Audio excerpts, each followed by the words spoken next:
കാണൂ പരസ്യരഹിതമായ ഏറ്റവും പുതിയ എപ്പിസോഡുകൾ.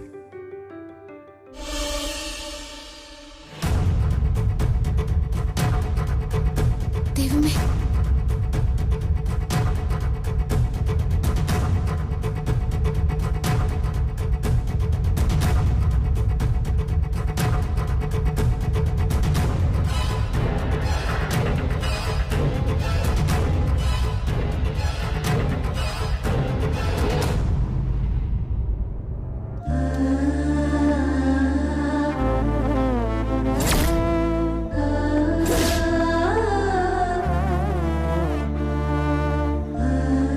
ജീവിതം രക്ഷിച്ച് എന്റെ കഴുത്തിൽ താലി ചാർത്തിയ എന്റെ രാജകുമാരൻ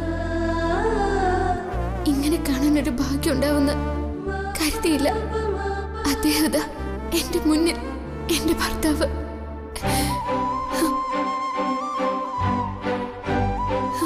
ഇത് അങ്ങയുടെ വീടാണെന്നറിയാതെ ഞാനിവിടെ വന്നു. അമ്മ ആരാണെന്നറിയാൻ അങ്ങയ്ക്ക് ഇതുവരെ കഴിഞ്ഞില്ല. ഇതെന്റെ രാജകുമാരന്റെ വീടാണെന്ന് അറിഞ്ഞ നിമിഷം മുതൽ ഇവിടെ ഓടിപ്പോവാൻ ഞാൻ ശ്രമിച്ചതാ. അതിനെനിക്ക് കഴിയാതെ പോയത് ഈ ഒരു ദിവസത്തിനായിരിക്കാം. എനിക്കിതിൽ കൂടുതൽ ഒന്നും വേണ്ട. ലച്ചുവിന് സന്തോഷായി, എന്റെ ജീവിതം സഫലമായി.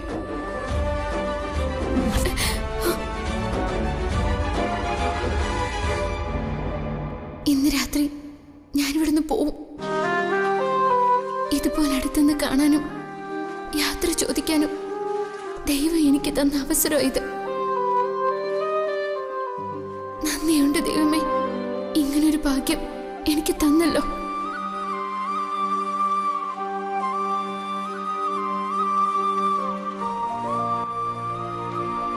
അങ്ങയിൽ നിന്ന് ഒരുപാട് ദൂരത്തേക്ക് ഓടിപ്പോകുന്നതിൽ എനിക്ക് സങ്കടമൊന്നുമില്ല. എന്റെ ചേച്ചിക്കും അങ്ങയ്ക്കും വേണ്ടി മരിക്കാൻ വരെ ഞാൻ തയ്യാറാ. എന്റെ ചേച്ചിയുടെ സ്നേഹത്തിന് മുന്നിലും സ്വന്തം ജീവിതം മാറ്റിവെച്ച് എന്നെ രക്ഷിച്ച അങ്ങയ്ക്ക് മുന്നിലും എന്റെ സങ്കടം ഒരു പുൽക്കൊടിയോളം ചെറുതാണ്. അതൊരു സങ്കടമേ അല്ല. എന്റെ ജീവിതത്തിലെ പ്രാർത്ഥന നിങ്ങൾ രണ്ടുപേർക്ക് വേണ്ടി മാത്രം. ലച്ചുവിന്റെ രണ്ട് ദൈവങ്ങളാ, അങ്ങും എന്റെ ചേച്ചിയും. രണ്ടുപേർക്കും ദൈവം നല്ലതേ വരുത്തൂ.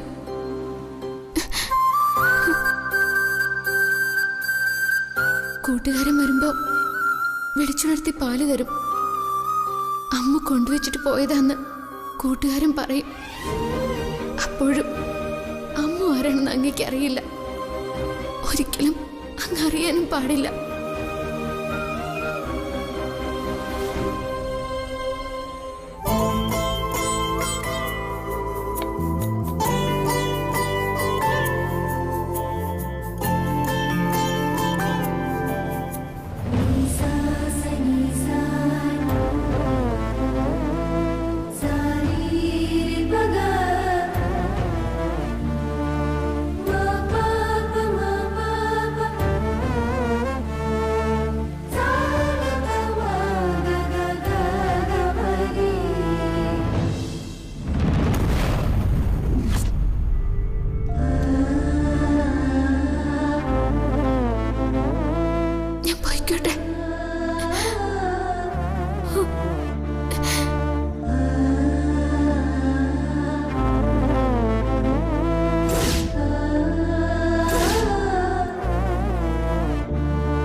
സഞ്ജുവിൻ്റെയും സച്ചിയുടെയും കാര്യം കഷ്ടമാ.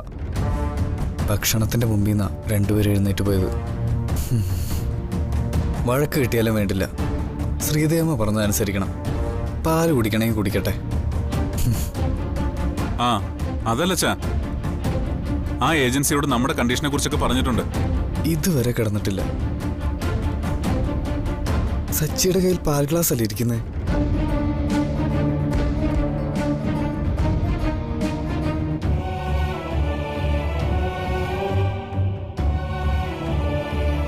സഞ്ജുവിന്റെ റൂമിൽ നിന്നല്ലേ അമ്മ പോയത്? അവള് തന്നെയാ പാലുമായി വന്നത്. സഞ്ജു അമ്മ തമ്മിൽ കണ്ടു കാണില്ലേ? ദൈവമേ, ഇനി എന്തൊക്കെ ഇവിടെ സംഭവിക്കാൻ പോകുന്നു? പക്ഷേ അമ്മുവിന്റെ മുഖത്ത് തമ്മി കണ്ടതിന്റെ ഒരു ഞെട്ടലും ഇല്ലല്ലോ. എന്തൊക്കെ ഇവിടെ നടക്കുന്നത്? എന്റെ ദൈവമേ, ഈശ്വര. ഈ ദിവസം ലച്ചുവിന്റെ ജീവിതം പൂർണ്ണമായത്. നിറഞ്ഞ മനസ്സോടെ ഇനി എനിക്ക് യാത്രയാവാം. അവസാനമായി അദ്ദേഹത്തിനെ കണ്ടു.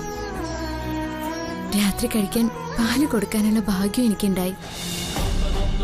നേരിൽ തന്നെ കണ്ട് മൗനമായിട്ടാണെങ്കിലും യാത്രാമൊഴിയും പറഞ്ഞു. ആകെയുള്ളൊരു സങ്കടം ചേച്ചിയുടെ ഒരു വാക്ക് പറയാൻ കഴിയാത്തതാ. ചേച്ചിക്ക് കിട്ടാൻ പോകുന്ന നല്ല ജീവിതത്തിന് മുന്നിൽ അതൊരു സങ്കടമേ അല്ല.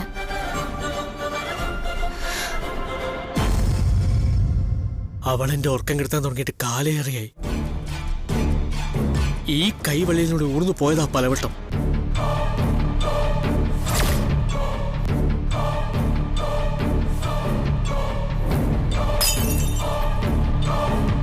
അർജുൻ പറഞ്ഞ ശരിയാ. അവളെ കണ്ടു കഴിയുമ്പോ ഞാൻ എല്ലാം മറന്നു പോന്നു. ഓരോ തവണയും അവളെ രക്ഷപ്പെടാൻ കാരണം അതാ.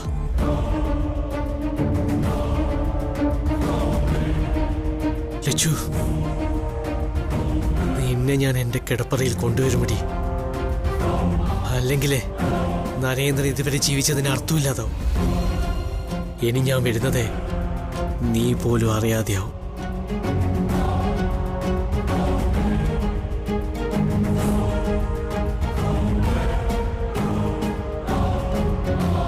ഇത് നിന്റെ കഴുത്തിൽ കെട്ടുന്നത് വരെ നരേന്ദ്രൻ ഇത് തലയണിക്കടിയിൽ വെച്ച് കിടന്നുറങ്ങും.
മോളെ, അമ്മോ.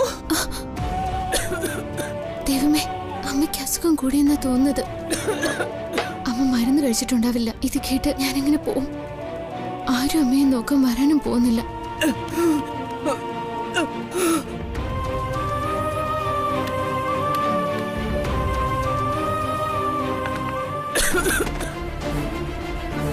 അമ്മോ, മോളെ.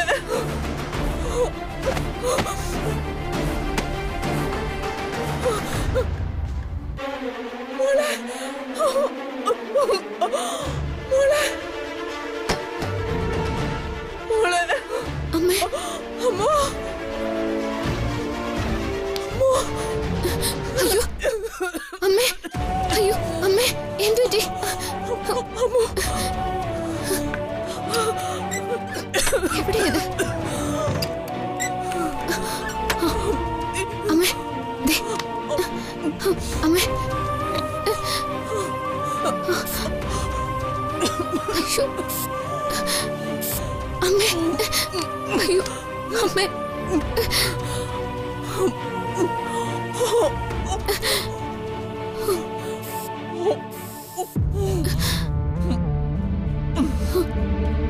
ശ്ശോ, അമ്മേ.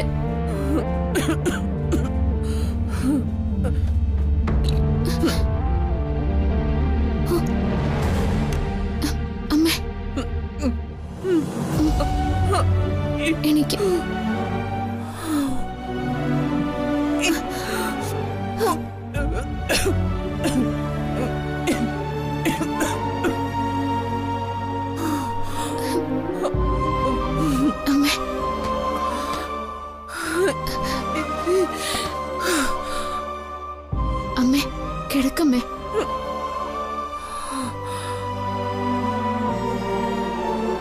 ഷീറ്റ് എടുത്ത മോളെ.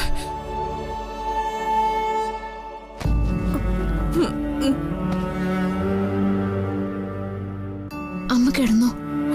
മോളിന്ന് അമ്മയുടെ റൂമിൽ കിടക്ക്. ഞാനിനി മുറിയിലേക്ക് പോകുന്നില്ലമ്മേ. സമയം ഒരുപാടായില്ലേ? അമ്മ ഉറങ്ങിക്കോ. മോളെങ്ങനെ അറിഞ്ഞു എനിക്ക് വയ്യാതായെന്ന്? എനിക്കറിയാം, ശ്വാസം കിട്ടാതെ പിടഞ്ഞ എന്റെ മോളെ ഏതുറക്കത്തിലാണെങ്കിലും വരുമെന്ന്. എന്റെ ആ പ്രതീക്ഷ തെറ്റിയില്ല. ദേവതയെ പോലെ എന്റെ മോള് വന്നല്ലോ. അമ്മ അധികം സംസാരിക്കണ്ട, വിശ്രമാ വേണ്ടത്. എനിക്ക് കൂട്ടിരിക്കാതെ മോളെ കിടക്ക്. വന്നേ. ഞാൻ താഴെ കിടന്നോളാമേ. താഴെ കിടക്കാനോ? എന്തിന്? എന്റെ മോൾ എന്റെ കൂടെ കിടന്നാ മതി. സാരല്ലമ്മേ, ഞാനൊരു ഷീറ്റ് വിരിച്ച് താഴെ കിടന്നോളാം. അങ്ങനെ കിടക്കുന്നതാ എനിക്കിഷ്ടം. അതിന് മോളെ ഞാൻ സമ്മതിക്കില്ല. വാ, ഇവിടെ വന്ന് കിടക്ക്. വാ വാ മോളെ. അമ്മ പറഞ്ഞ അനുസരിക്കല്ലേ മോള്? വാ, വന്ന് കിടക്ക്. വാ. അയ്യോ, വാ ഇങ്ങോട്ട്. എന്റെ മോൾ അടുത്തുണ്ടല്ലോ. ഇനി അമ്മയ്ക്ക് അസുഖം വരില്ല. ഈശ്വര, ഇനി എന്ത് ചെയ്യും? അമ്മ ഉറങ്ങിയിട്ട് പോവാം. ഈ രാത്രിയും എനിക്ക് ഇവിടുന്ന് പോവാൻ കഴിയാതെ വന്നല്ലോ. ഇതെന്ത് പരീക്ഷണ ദൈവമേ. അമ്മ ഇപ്പൊ അനുഭവിക്കുന്ന ഈ മനസ്സുഖം എനിക്ക് പറഞ്ഞറിയിക്കാൻ വയ്യ മോള്. നീ എന്റെ മോള് തന്നെ, എന്റെ മാത്രം മോള്. അദ്ദേഹത്തിന്റെ ഭാര്യയായി ഈ വീട്ടിൽ കാലുകുത്താൻ ഭാഗ്യമില്ലാത്തവളായി പോയി ഞാൻ. എങ്കിലും എനിക്കിത് അമ്മ തന്നെയാ.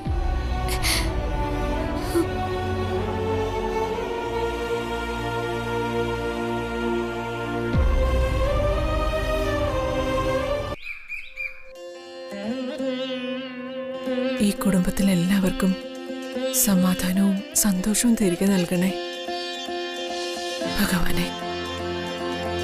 എന്റെ മോന് മനസ്സുഖം കൊടുക്കണേ.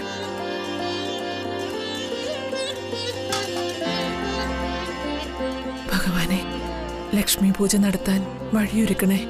വർഷത്തിലൊരിക്കൽ ഈ കുടുംബത്തിൽ നടക്കുന്ന ഏറ്റവും വലിയ പൂജയാ. ലക്ഷ്മി പൂജയ്ക്ക് ഒരു തടസ്സവും വന്ന് ഭവിക്കാതെ കാത്തുകൊള്ളണേ ഭഗവാനെ. അമ്മയുടെ പ്രാർത്ഥന ദൈവം കേൾക്കും. എന്റെ പ്രാർത്ഥന എന്താണെന്ന് മോൾക്കറിയോ?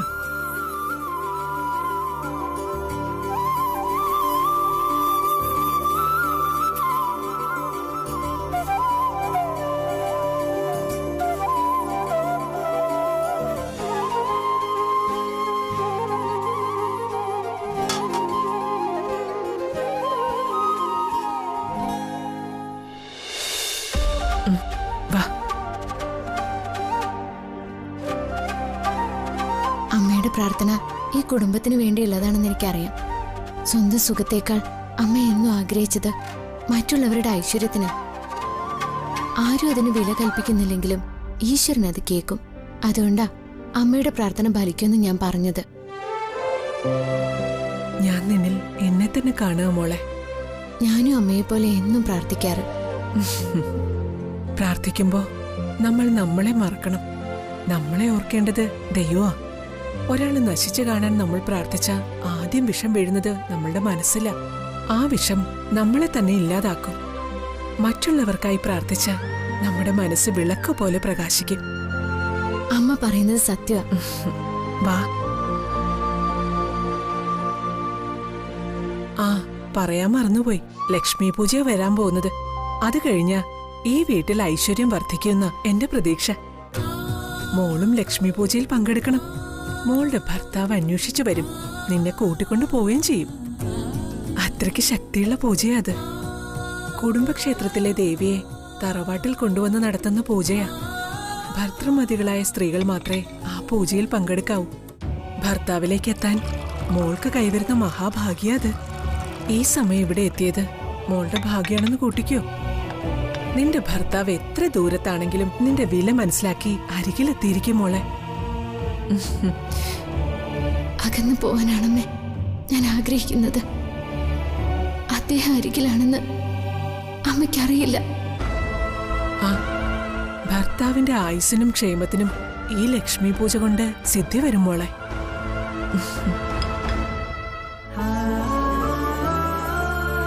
ദൈവമേ, ഞാൻ എന്താ ചെയ്യേണ്ടതെന്ന് എനിക്ക് തന്നെ അറിയില്ല. എന്നെ പോലൊരു പെണ്ണ് ഈ ഭൂമിയിൽ വേറെയുണ്ടോ?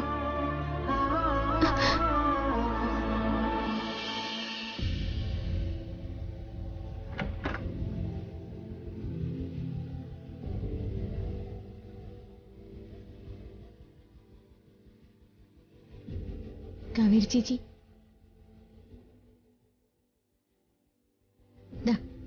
ചേച്ചി ചായ കുടിച്ചേ. ഇന്നലെ മുതൽ ഒന്നും കഴിക്കാതെ കിടക്കല്ലേ ചേച്ചി? ഈ ചായയെങ്കിലും കുടിക്ക. എനിക്ക് വേണ്ടമ്മു, നീ കൊണ്ടുപോയ്ക്കോ. കാവേരി ചേച്ചി ചായ കുടിക്കാതെ ഞാൻ ഇവിടുന്ന് പോവില്ല. ചേച്ചി കുടിക്ക്. ദിനേശൻ ചേട്ടന് എന്തായാലും പട്ടിണി കിടക്കേണ്ട കാര്യമൊന്നുമില്ല.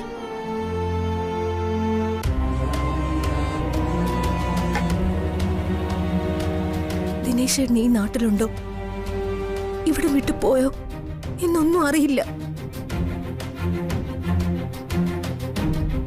ചേച്ചി എങ്ങും പോയിട്ടുണ്ടാവില്ല. ദിനേശേട്ടന്റെ വീട്ടിൽ കാണും. 2-3 ദിവസം.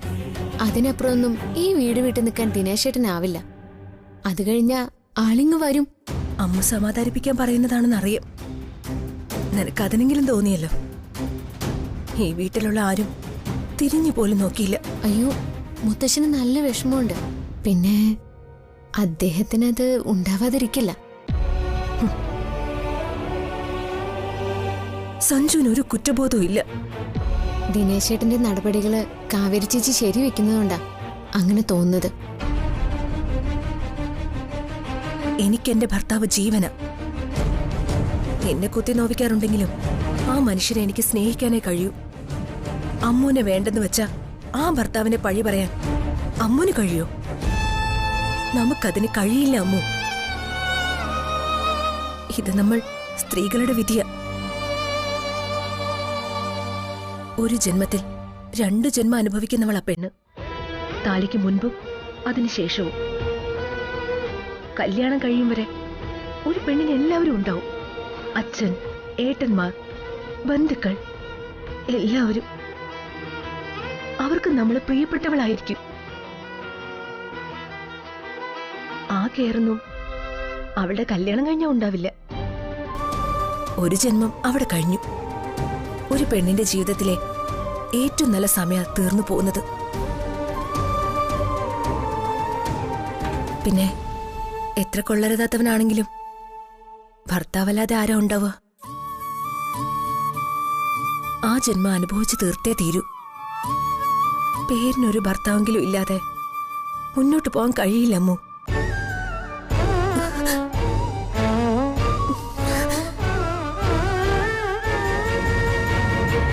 പേരിനൊരു ഭർത്താവ്. എത്ര സത്യം കാവേരി ചേച്ചി പറഞ്ഞത്.